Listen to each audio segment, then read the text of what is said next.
Indiana Fever preseason has officially come, and it has officially gone. The Indiana Fever did finish the WNBA preseason undefeated. A perfect record, a rookie phenom, and a preseason that just shook the WNBA to its core. The Indiana Fever didn't just go undefeated. They delivered a statement, one game at a time.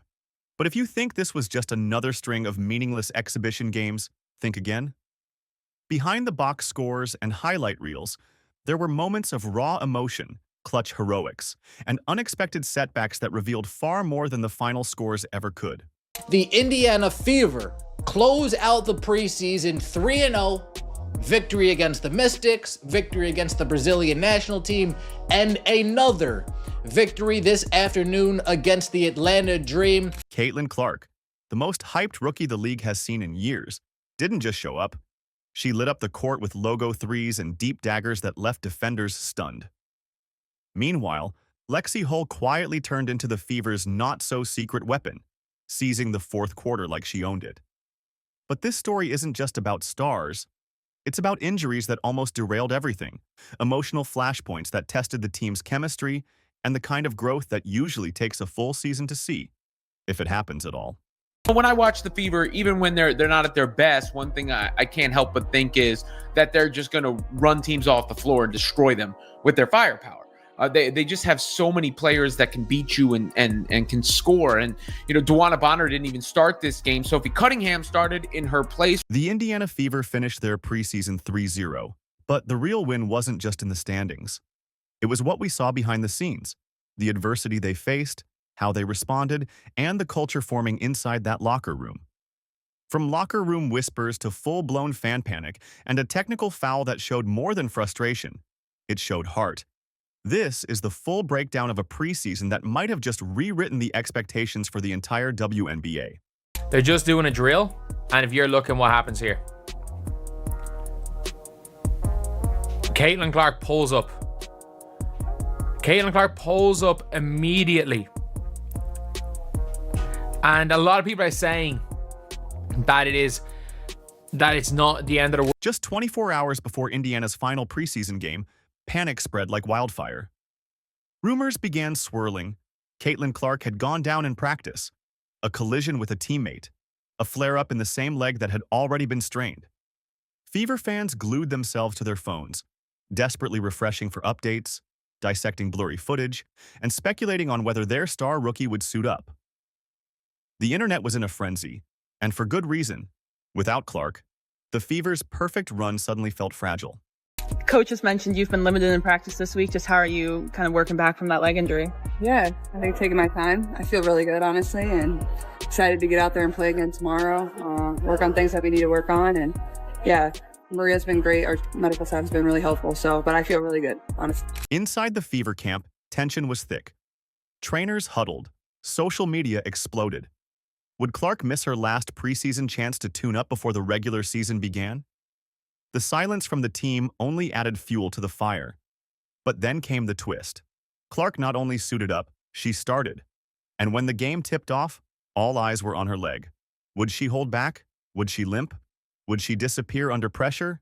Instead, she exploded. Headline. There's no reason to overdo anything right now. It's been the beginning of the season. Still don't play here for another week, but the last 2 days have been really, really good for myself. You know what started? What caused it to get her? I don't. Probably just a little too much basketball. I think, I love being in the gym, but I think understanding when to be in the gym and, when to recover and things like that. So I think just finding a balance and obviously just getting back into the swing of things. But yeah, it was nothing major or anything like that. From the very first possession, Clark played like nothing had happened. She was pulling up from distances most players wouldn't even consider, let alone hit with confidence. One three-pointer, launched from well behind the arc, felt like a direct message to everyone who doubted her durability. It wasn't just a basket. It was a declaration. She was here, she was healthy, and she was ready to torch the league. Guards it. So second attempt, same spot, same result for Maya Caldwell. That's Caitlin Clark, top of the key, and drains her first triple of the... Analysts immediately took notice. One WNBA insider commented, Clark may have even increased her range.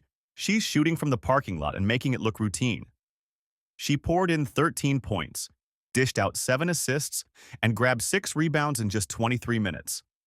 But it wasn't the stat line that sent a message. It was the ease, the rhythm, the confidence. Clark wasn't easing her way into professional basketball. She was kicking the door down and setting the tone for what's to come. Of Natasha Howard gets the bucket. Step back triple. Kelsey Mitchell to the rim.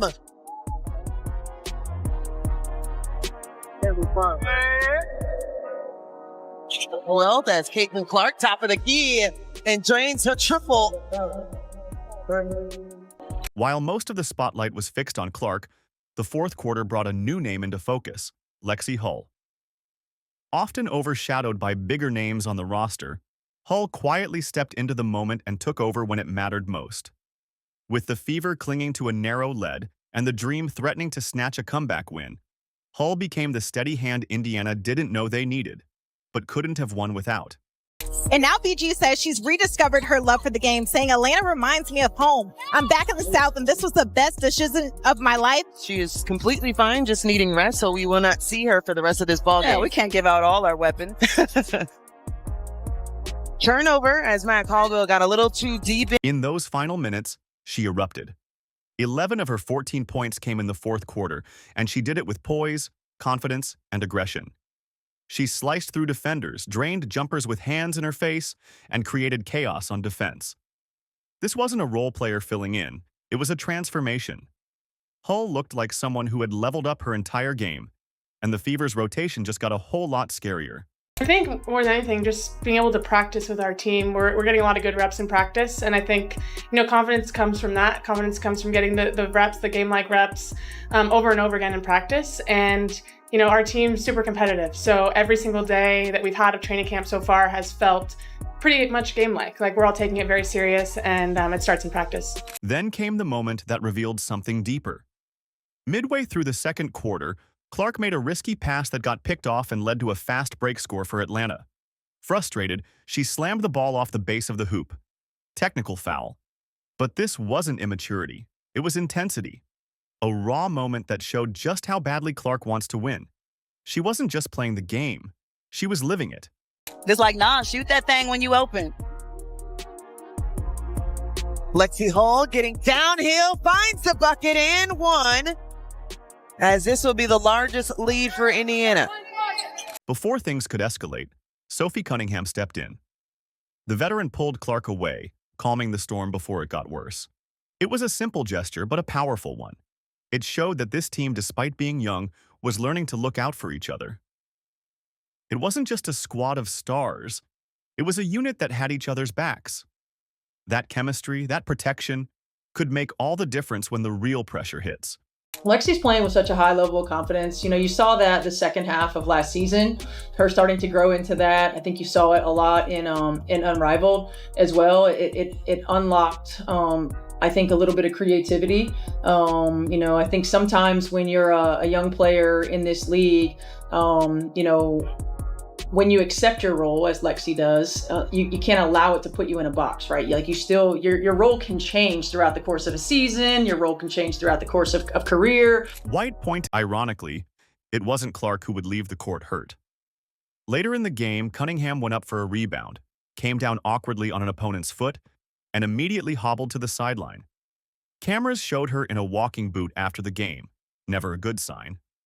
Coach White remained optimistic, saying Sophie told her she'd be fine and was already getting cold tub treatment. But fans weren't reassured. Could this injury linger into the regular season? That it's going to be an exciting season. I think more than anything, we're a deep team, and I think everyone's really bought into trusting the process this season. It might not start off super pretty, but we know that putting in the work, putting in, trust into the coaching staff, trust in each other, that by the end of the season we'll be exactly where we want to be. So just excited, with the progress we've made even over just 3 games. It's a reminder of how quickly the game can change. But rather than crumble, the Fever adapted. Bench players stepped up, rotations shifted, and still, Indiana found a way to win. That's the kind of depth that turns playoff hopefuls into contenders. The Fever may be young, but they're proving they're not built around one or two stars. They're layered, and that makes them dangerous. Lexie does. You can't allow it to put you in a box, right? Like, you still, your role can change throughout the course of a season. Your role can change throughout the course of career. So you want to be able to stretch and expand. And I think Lexie's done a really good job of putting herself in position for that. Running actions for her, allowing her to decision make. Hell, I think in the Washington game we had her playing some point. So it's a tribute to the work that she's put in, the confidence that she's built with her discipline and work ethic in the offseason. And you trust her on the floor. You trust her to make the right play and make the right read. After the final buzzer, something else stood out. Moments of respect. Players hugging, chatting, laughing. Clark and Brittney Griner shared a heartfelt post-game exchange, despite barely crossing paths during the match. These weren't just good optics. They were the signs of a maturing, emotionally intelligent team. They fought hard, competed fiercely, but still showed grace. That's the kind of culture that sticks. What happened next speaks volumes about the chemistry already forming on this Fever team. Sophie Cunningham, known for her own fiery competitiveness, quickly stepped in as the voice of reason. As Clark continued arguing with the officials, Cunningham pulled her away from the situation before it could escalate further. She essentially played the role of veteran protector, making sure the star didn't talk herself into a more serious situation with the refs. Cunningham actually stepped on somebody's foot and turned her ankle and had to leave the game. Behind the wins, you could see something forming, a genuine bond. And that bond isn't accidental. It's forged through adversity. Clark's scare, Cunningham's fall, the fourth quarter tension, and the emotional tech. And through it all, the Fever didn't break. They gelled. When veterans protect rookies, when role players rise, when stars listen and learn, that's how dynasties begin. Hopefully the Fever are fully healthy going into that game. Hopefully Sophie Cunningham is good to go in that game. I know she was seen in a walking boot afterwards, but that's typical. It clearly wasn't a serious injury, but it doesn't mean it's going to be healthy a week from today either. Going 3-0 in the preseason is nice, but it's not the record that matters. It's what it represents. The Fever aren't just winning. They're learning how to win together. Clark's finding her rhythm. Hull's finding her moment. The rotations are taking shape, and the chemistry is setting in like it's mid-season. Other teams should be nervous, not because Indiana's perfect, but because they're already growing. I don't think so. She was in there getting it in a cold tub, so she keeps saying I'll be fine, so I trust her. May 17th brings the true test, a nationally televised showdown against the Chicago Sky. The defense will be tighter, the pressure heavier, and you can bet Clark will be targeted with every scheme possible. But this isn't just about one player. It's about a team that has shown resilience, adaptability, and depth. And they've done it before Game 1 even tips off. We did a better job of taking care of the ball in the second half. I was disappointed that we had 10 first half turnovers. A lot of them were trying to force things that just weren't there. I didn't feel like we were patient enough to get into our offense. So we did a better job of taking care of the ball. I always love when we have a high assist to made field goal ratio. I think we're going to find a lot of success when that happens for us. Quality depth, they came in and made impact, no doubt. And being able to, hold a team to 34% from the field. All points of emphasis for us. And even though it's not always that pretty, it's progress, and that's what we need. So now we ask the real question, not if the Indiana Fever will make noise this season, but how loud it will be. Is it too early to say dynasty? Maybe, but it's not too early to recognize the signs. Clark's star power, Hull's confidence, Cunningham's leadership, a young roster playing beyond its years. This isn't just a hot start. It's a warning shot to the rest of the league. Obviously, you want to win. I think winning it gives you a different kind of vibe, a different kind of feel. But more than anything, we want to see growth. We want to see how we're able to utilize our depth. We want to continue to see different combinations, different lineups, what it looks like. And we want to see application of things that we've done in practice. Whatever you thought the Fever would be in 2025, adjust your expectations, because they've already faced injury scares, emotional outbursts, and role changes, and came through stronger.